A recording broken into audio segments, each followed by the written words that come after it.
leva explicado desde fai varias semanas e que acentuamos no debate do Estado da Nación do outro día.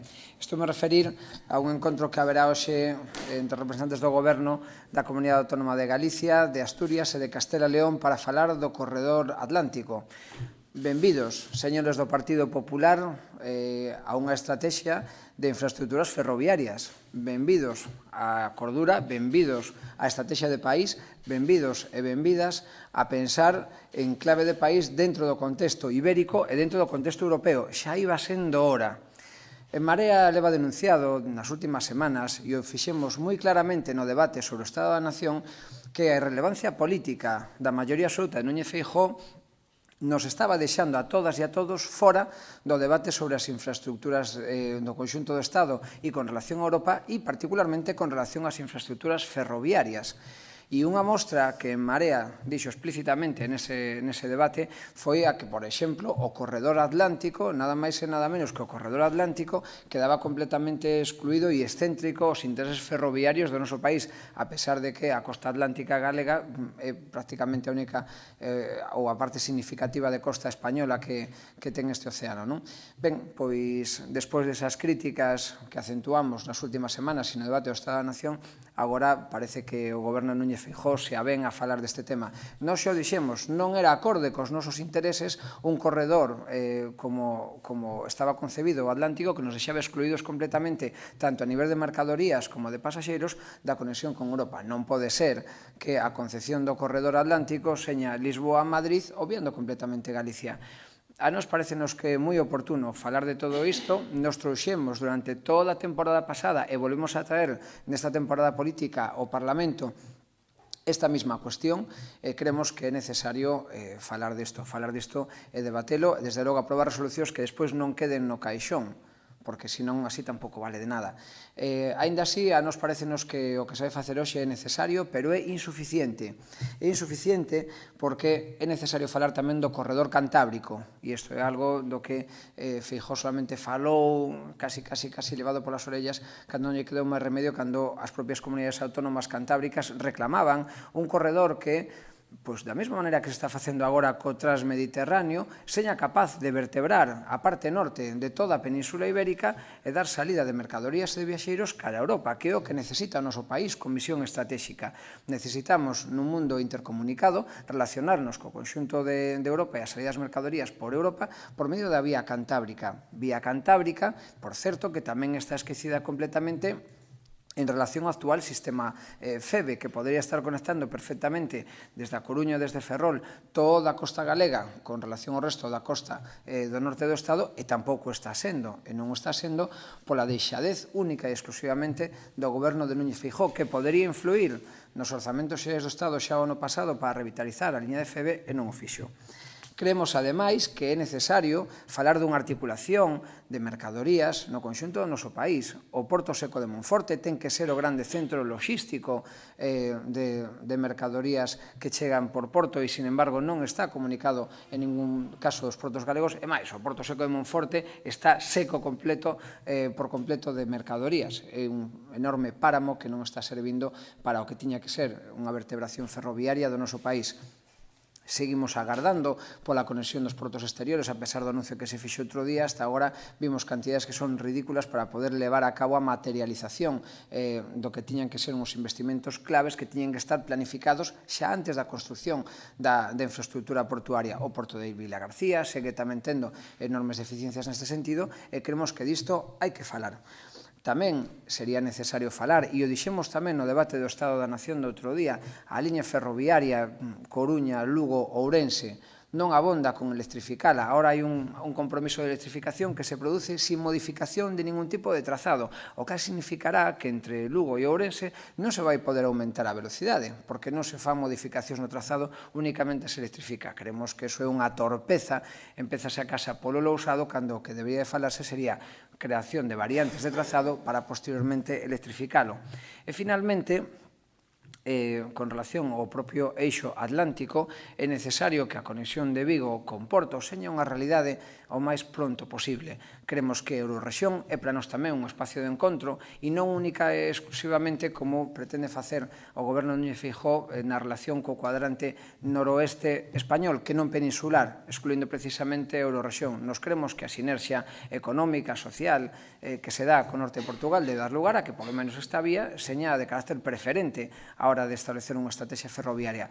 Co cal, a conclusión política de En Marea é saludar positivamente esta iniciativa, considerarla notoriamente insuficiente e recomendarlle a Núñez Feijóo que siga os consellos de En Marea que le vamos dado estas semanas. Este é un primeiro paso que nos consideramos necesario, pero insuficiente.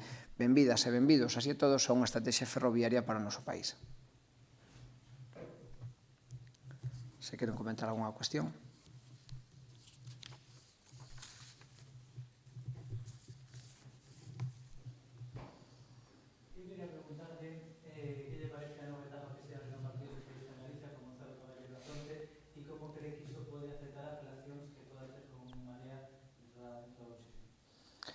Pois, en primeiro lugar, a decisión interna do Partido Socialista e dos seus militantes solamente a eles lles corresponde avaliar. En todo caso, nos saludamos positivamente que resolveran a interinidade da Secretaría Xeral e, polo tanto, o fin da xestora.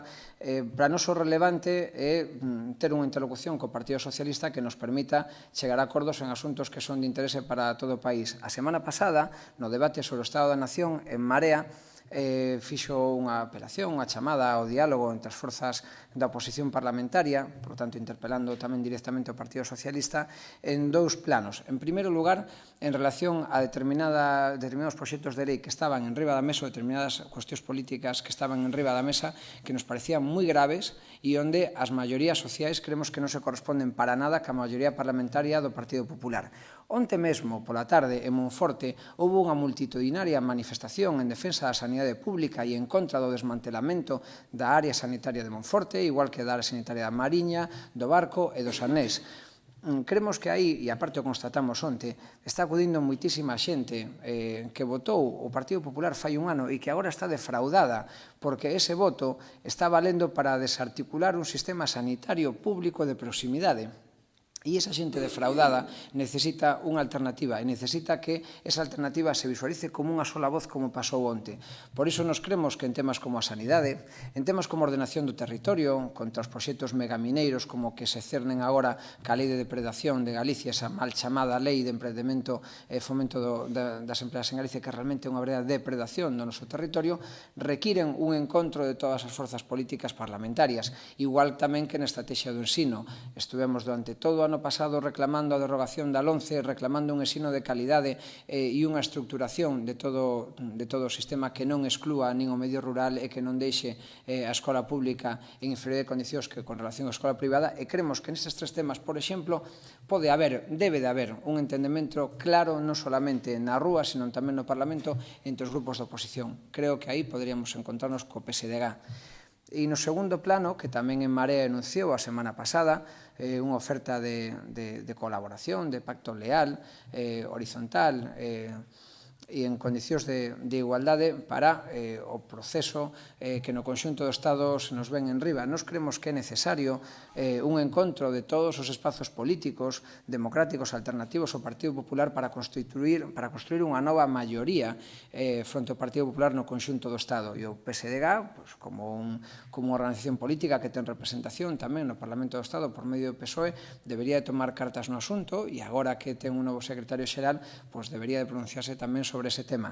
Nos creemos que a construción dunha alternativa ao Partido Popular nos podería supoñer abrir unha canle de diálogo para solucionar problemas políticos como o que está tendo lugar neste momento en Cataluña, que non se está resolvendo polo inmobilismo do Partido Popular, pola falta de diálogo, pola incapacidade de chegar a acordos do Partido Popular. Creemos que é posible tecer unha maioría alternativa e neso o Partido Socialista ten moito que dicir tamén, porque con nós, co espacio confederal que supón En Marea, podería articular esa nova alternativa. E unha vez que isto se produza e unha vez que ese espacio de diálogo dea lugar a a un proceso constituinte onde busquemos un encaixe, unha solución política dialogada para o tema de Cataluña, desde logo non perder de vista a centralidade que o noso país debe de ter nesa situación. E a centralidade do país significa que a necesidade dun novo marco xurídico-político á altura dos tempos de cambio que se están vendo, supoña ter a Galicia ao nivel que lle corresponde como nación dentro do Estado e, polo tanto, non quedar postergada a unha segunda división. Ben, pois creo que para todas estas funcións ter unha interlocución no Partido Socialista é fundamental. Cree que esa colaboración co Partido Socialista sería máis sinxela se gañase Villoslada ou como Gonzalo Caballero cree que pode haber tamén esa colaboración? Creo que o importante era ter unha interlocución clara e iso que agora conseguimos, non? Polo tanto, a partir de aí, eu creo que a capacidade de diálogo ni a poñía en dúbida o señor Villoslada ni a poñía en dúbida o señor Caballero, non? Polo tanto, a partir de aí exploraremos esas vías porque creemos que o fundamental é entendérmonos porque temos moitos puntos en común que temos que explorar e creo que a sociedade galega quere iso, quere propostas en positivo, quere superar o inmobilismo do Partido Popular e quere avanzar fronte a un Partido Popular moi cómodo instalado na confrontación. Nós non somos de confrontación, nós somos de diálogo, nós somos de solución política, nós somos de falar. E, polo tanto, estamos a gusto con quen comparte tamén estas premisas que son básicas en democracia.